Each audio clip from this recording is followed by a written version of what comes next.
Welcome to the deep dive. Today we're tackling a book that's certainly made some noise, John Perkins' Economic Hitman. Absolutely. Came out in 2004, hit the New York Times bestseller list for, what was it, 73 weeks? That's right, a long run, and it went global. So our mission today is really to get under the hood, extract the core arguments, the main revelations Perkins puts forward in this, well, pretty influential book. And it's influential largely because Perkins claims it is personal story, right? His experiences as a chief economist at a big U.S. consulting firm. Yeah, he talks about these unforgivable acts he was part of, mentions CIA jackals.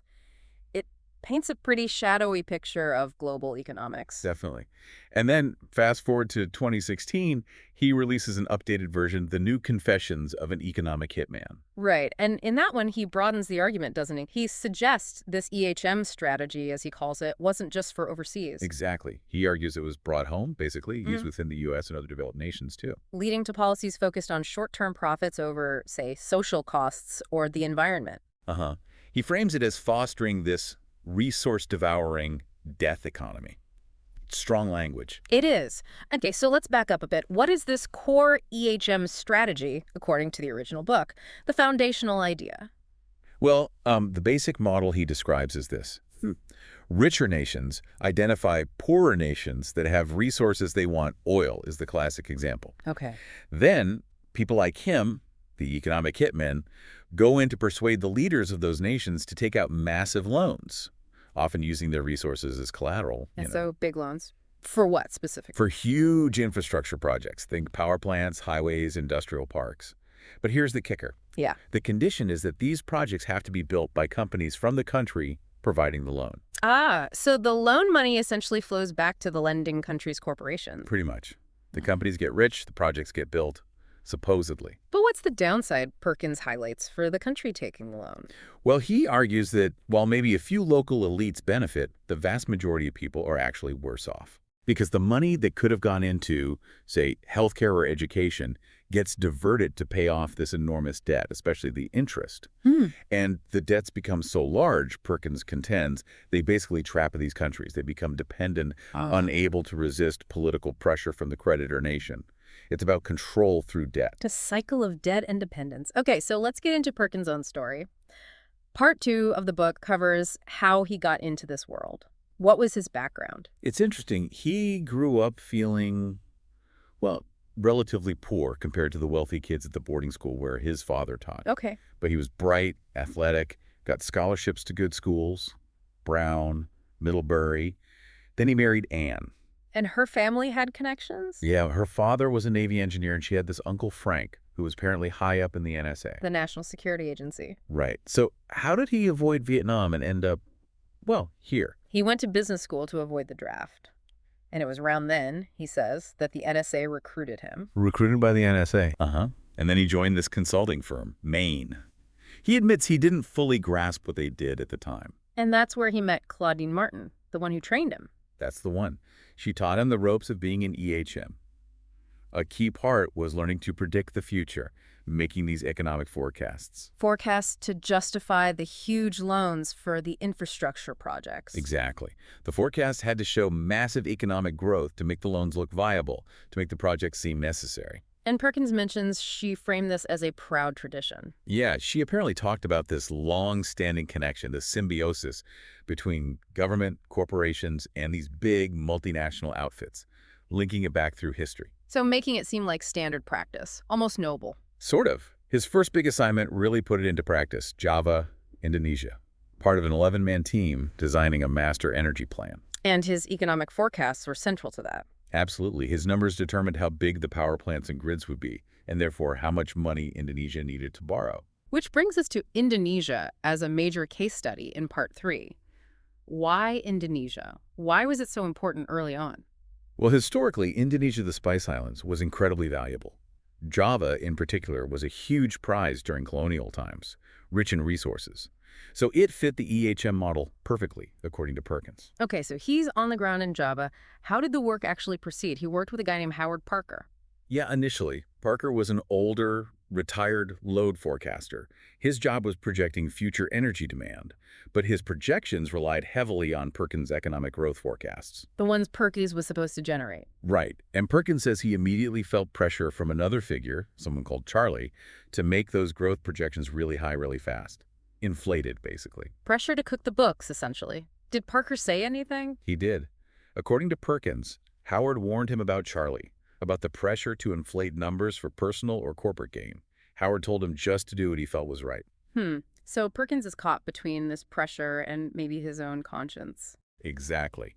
He describes this growing internal conflict, especially as he saw the reality of poverty in places like Bandung, contrasting sharply with the rosy economic future he was projecting on paper. That must have been jarring, the projections versus the reality. Yeah. And then Howard gets sick. A bad case of amoebic dysentery takes him out of the picture temporarily. Leaving Perkins more exposed to the pressure. Likely. Around the same time, he starts talking to Indonesian students. They're critical of the U.S., the Vietnam War. And Perkins finds he actually agrees with some of their points. So his perspective is shifting. It seems like it.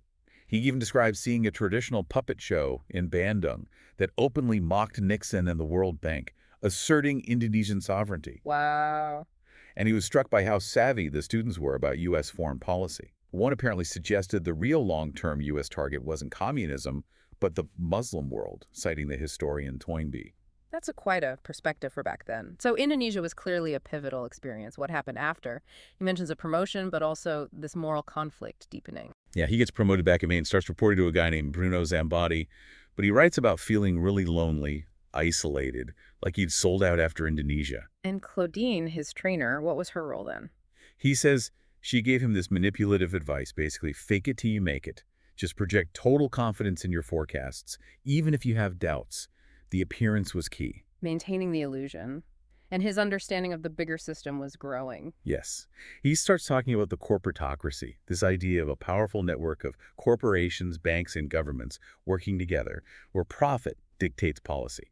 He sees it as a modern form of imperialism, creating economic slaves. Economic slaves. Strong term. He connects it to historical imperialism. Right. He sees parallels, the same patterns of exploitation, just maybe less overt, more financial. Then the book shifts to Panama and a very different kind of leader, Omar Torrijos.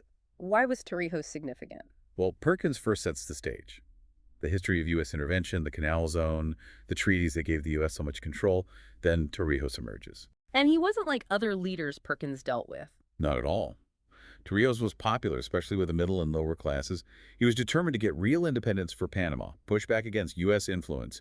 He wanted social reform, but wasn't a communist. So he didn't fit the mold. He wasn't playing the game. Exactly. Perkins realized Torrijos wasn't a puppet. He couldn't be easily manipulated or bought off in the usual EHM way. This presented a real challenge to the system Perkins was part of. Okay, so Torrijos represents a kind of resistance. This leads into a really major section, the Saudi Arabian money laundering affair. What set the stage for that? The huge event was the 1973 oil embargo. Suddenly, Saudi Arabia's power and strategic importance just skyrocketed. Oil prices went through the roof. And the U.S. government needed a way to manage this. Precisely. Perkins' firm, Maine, was brought in to advise the U.S. Treasury Department. And Perkins got this top-secret assignment. Which was? To figure out how Saudi Arabia could invest its massive new oil wealth, its petrodollars, primarily in ways that would benefit U.S. companies. So not loans to Saudi Arabia, but managing their money for U.S. benefit. Essentially, yes. The idea was to get them to spend billions on modernizing their own country infrastructure, industry using American firms, American technology, American expertise. How did they pitch that? Perkins mentions goats. Yeah, that's a metaphor. Start with smaller, less controversial projects, the goats, to build trust and get your foot in the door. Then propose the massive, multi-billion-dollar transformation plans. A long-term vision of reshaping Saudi Arabia with U.S. help. Exactly. Perkins quotes a Maine VP calling Saudi Arabia the cow we can milk until the sun sets on our retirement.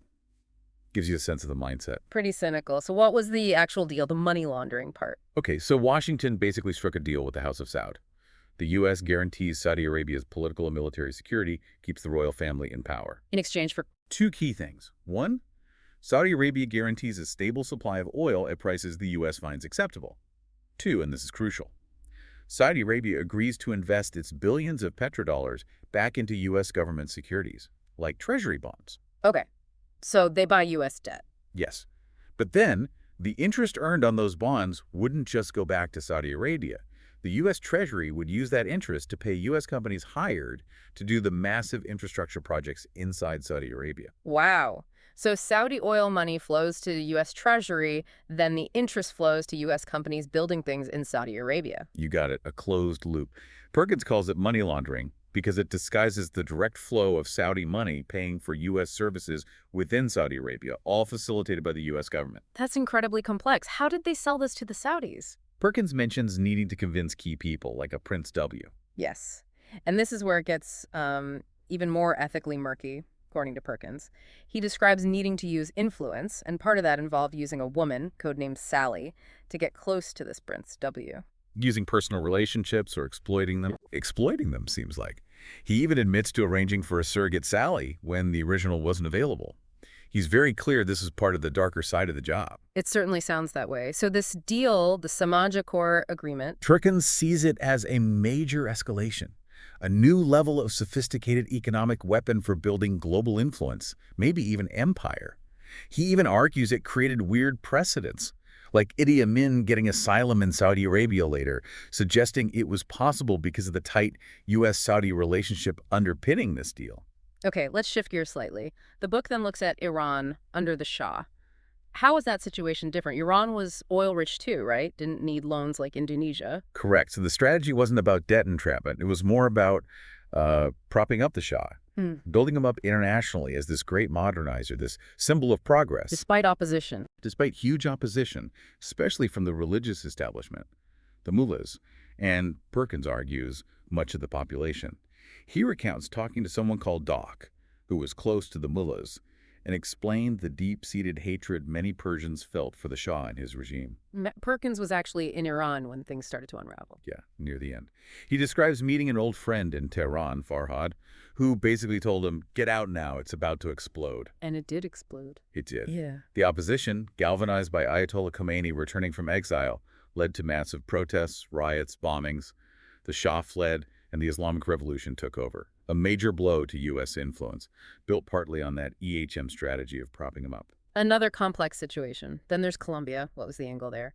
Perkins mentions it had a reputation for democracy, but also a history of violence. Right. Colombia was different again. Perkins was involved in a project there focused on building large dams. Infrastructure again. But with consequences. Big consequences. These dams were set to displace indigenous communities. Right. And while working on this, Perkins met a colleague, Paula. And she had local connection. Deep connections, including to the guerrilla movements fighting the government. Her own brother was involved. Wow, that must have hit close to home for Perkins, seeing the human costs so directly and the conflict it fueled. It seems to have been another major turning point for him. He writes about really understanding his role then, not as a soldier, but as part of this subtler financial imperialism, achieving through debt and economic manipulation what military force, like in Vietnam, couldn't always do. And he reflects on the core strategy again, the 4 pillars. Yeah, he revisits Claudine's framework, using fear, leveraging debt, creating anxiety about not having enough, and the classic divide and conquer tactic. He saw it all playing out in places like Colombia. All this leads finally to him quitting Maine in 1980. What was the final straw? It seems to have been the cumulative weight of it all. The guilt, the feeling of being, as he put it, a slaver. He just wanted out of the system. Did he manage to break free completely? Not immediately. He tried writing, but kept getting pulled back into consulting work. The money and lifestyle were hard to leave, perhaps. But he says his focus shifted towards wanting to tell the story, especially Torrijos' story, as a way to expose the whole EHM game. He realized just how massive the scale of these operations was. The book doesn't end there, though. He talks about a second EHM wave. What's different about this one? So the first wave was largely government-sponsored EHMs, like himself, working through firms like Maine, but with clear state backing.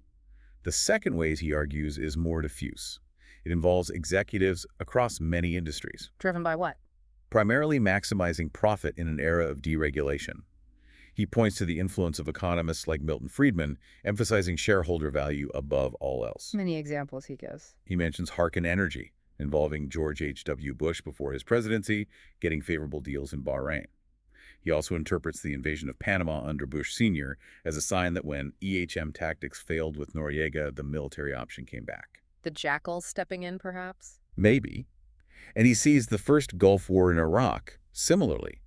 A shift back to military force when economic coercion wasn't enough, or maybe just too slow. This all feeds into his bigger concept of the death economy versus the life economy. Can you unpack that a bit? Sure, the death economy, as he defined it, is basically our current dominant system. It rewards activities that don't necessarily produce tangible value, like, say, complex financial speculation. Okay. Crucially, it ignores externalities, the hidden costs, like pollution or social disruption, that aren't factored into the price of goods. Right. It encourages monopolies, treats nature like a resource to be used up. And the result? He argues it leads to worsening poverty for billions and drives environmental crises. It's unsustainable. So the life economy is the alternative. Yes. It's a vision of an economy designed to maximize long-term well-being for both people and the planet. It would reward productive work, education, healthcare, clean energy. It would include those externalities and costs. So pollution would have a real price tag. Exactly. Mm-hmm. It would also encourage local businesses over giant monopolies and actively work to reverse environmental damage. But he stresses, getting there requires a massive shift in how we think, our values, the stories we tell ourselves. A fundamental change in perception. Now, in the updated book, he introduces China as leading a third EHM wave. How is China's approach different or similar? It's a really important update. Perkins argues China watched the U.S. EHM playbook, learned from it, and adapted it very effectively for its own national interests. How so? Instead of just being a creditor manipulating debt, China often positions itself more as a trading partner offering development. They still offer massive loans for infrastructure. Like the Belt and Road Initiative, the New Silk Road. Exactly. That's the centerpiece. Huge infrastructure projects across Asia, Africa, even Europe. And they've set up alternative financial institutions like the AIB, the Asian Infrastructure Investment Bank, and the BRICS Development Bank, challenging the World Bank IMF dominance. So are they using those same four pillars? Fear, debt, anxiety, divide and conquer? Perkins argues yes, but adapted. The fear might be fear of U.S. instability or decline. The debt is still central to funding development. The anxiety is about missing out on growth. And the divide and conquer is maybe less overt, more about offering an alternative world vision centered around China's rise and the interconnectedness of the New Silk Road. He provides examples. Oh yeah, Ecuador, Argentina, Panama again, Indonesia, Kazakhstan. Lots of countries in Africa, especially regarding resources like cobalt in the DRC, even the Middle East, like Iraq, showing China's expanding footprint. But he also raises red flags about China's approach, doesn't he? The dark side. He does. He's careful not to just paint China as the new villain, but he points to the very real risks of debt traps for countries taking Chinese loans, significant environmental concerns around some Belt and Road projects, and of course major human rights issues, especially the treatment of the Uyghurs in Xinjiang. So it's a modified strategy, but still potentially exploitative. That's the implication. Different methods, different rhetoric, but the potential for negative consequences for vulnerable nations remains. He also speculates that Russia's war in Ukraine might actually end up strengthening China's global position relative to the U.S. and Europe. The book also looks at the modern versions of the jackals, the enforcers, when EHMs fail. Who does he see fulfilling that role today? It's evolved beyond just direct military intervention or covert ops. Those still happen. He points to the rise of private military contractors, mercenaries, essentially like Blackwater, now called academy. Outsourced force. Right. Also the use of drone strikes, pervasive surveillance technologies used both abroad and increasingly domestically. And within the U.S. itself, any EHM-like tactics? He talks about site location consultants who pit states and cities against each other to offer massive tax breaks to corporations, like the Boeing example in Washington state. He sees lobbying, especially by powerful industries like agribusiness fighting GMO labeling, a dark act, as a form of internal manipulation. And vulture funds. Yeah, those hedge funds that buy up the debt of struggling countries very cheaply and then sue for full repayment, often destabilizing economies. He sees all these as facets of the modern, often privatized, system of economic coercion and enforcement. Okay, so after laying all this out, the book concludes with a call to action. What's the core message, the takeaway? The fundamental message is that this EHM strategy, whether it's the U.S. version, the Chinese version, or these newer corporate financial versions, is ultimately a path to global failure. It benefits a few, he argues, but creates instability, inequality, and environmental destruction for the many. And he believes individuals can change it. He strongly believes so. He emphasizes the need to challenge the perceptions that underpin the whole system. The idea that endless growth on a finite planet is possible, that profit is the only metric that matters. What kind of actions does he suggest? Things like consciously talk about real heroes, not just celebrities or billionaires. Actively fear the consequences of the death economy. Avoid unnecessary personal debt. Demand debt forgiveness for poorer nations. Push for education that teaches critical thinking about these systems. Support local sustainable businesses and initiatives, and really map out your own personal way to contribute to change. So it's about shifting consciousness and taking targeted action. Exactly. Challenge the narrative, change the behavior. He puts a lot of emphasis on the power of changing the story we tell ourselves about how the world works and what truly matters. Right. So summarizing the core argument running through the book, it's really that these strategies of economic manipulation, regardless of who's doing it, are ultimately self-defeating for humanity and the planet.